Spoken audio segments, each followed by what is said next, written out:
No, kanina po nabanggit po ninyo na malaking hamon pa rin yung partisipasyon ng mga kababaihan ng pagdating dito sa politika. Marami po tayong batas tungkol dito sa karapatan ng mga kababaihan. Sa tingin po ninyo, sa tagal po natin na nagsasagawa po tayo ng survey, ano po sa tingin ninyo yung dapat pang mas paigtingin? Bakit po kaya patuloy pa rin yung hamon sa mga kababaihan?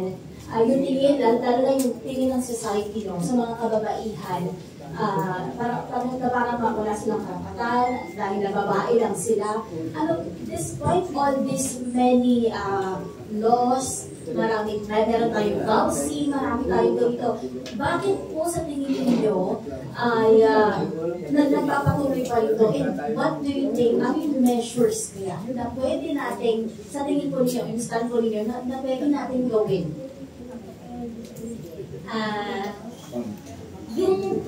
Yung tanong, mapapareflect ka doon sa kabuuang kalagayan ng kababaihan sa bansa. Bakit nananatiling gano'n despite yan, napakaraming mga batas, programs and policies supposedly na para protektahan, i-develop yung kalagayan ng kababaihan. Una, usapin ng kung sa mga batas muna at programs, usapin ng implementation.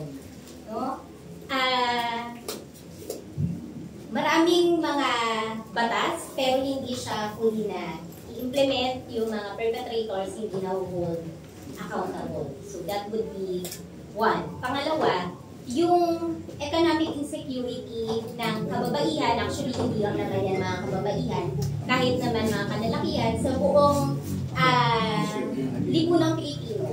Ito yung nagdadagdag ng vulnerabilidad sa kababaihan para makaranas siya ng diskriminasyon.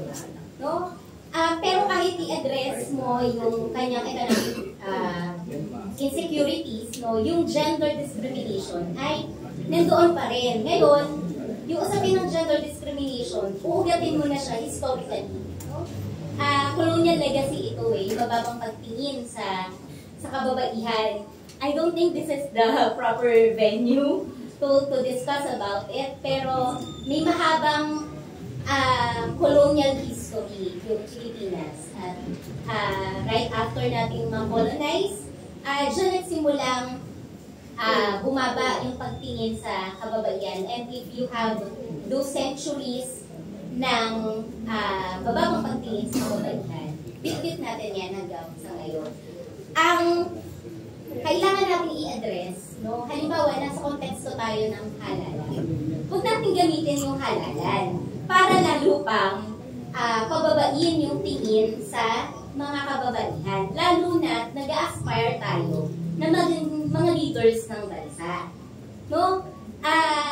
Very basic yun yung unawain mo na mayroong pantay na karapatan yung mga kababaihan. Lalo na doon sa mga supposedly leaders natin. So, una political will sa mga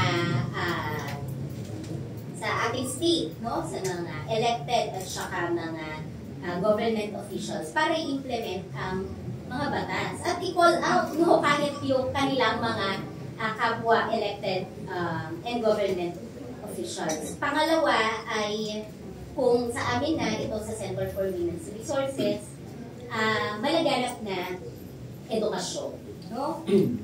Sabi ko nga, cultural, centuries old yung challenge natin.